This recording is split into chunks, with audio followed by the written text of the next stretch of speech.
শিশুকে ডায়াপার পরিয়ে রেখে নিশ্চিন্ত থাকেন বাবা মায়েরা।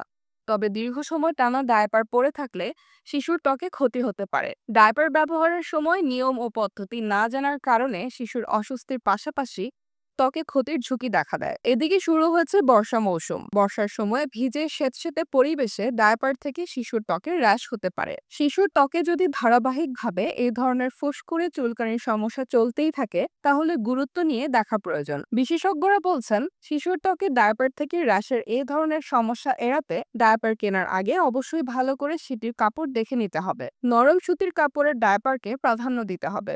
বাইরে বেরোনোর সময় ডায়াপার পরালে কিছু সময় অন্তর তা পরীক্ষা করুন। ভিজে গেলে সঙ্গে সঙ্গে ডায়াপার বদলে দিন। রাতভর শিশুকে ডায়াপার পরিয়ে রাখবেন না।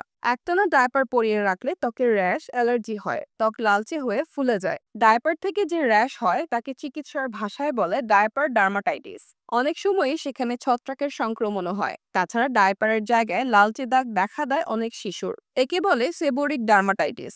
এমন লক্ষণ দেখা দিলে সঙ্গে সঙ্গে চিকিৎসকের কাছে যেতে হবে। শিশুর ত্বকের যত্নে করণীয়। শিশুর ত্বকের জন্য বড়দের সাবান কখনোই নয়। কম ক্ষারযুক্ত, ঠিক পিএইচপি ব্যালেন্স রয়েছে এমন সাবানই ব্যবহার করুন শিশুর জন্য। শরীরের ভাঁজযুক্ত জায়গা অর্থাৎ বাহুমূল নিতম্বে প্রত্যেক দিন সাবান দিতেই হবে।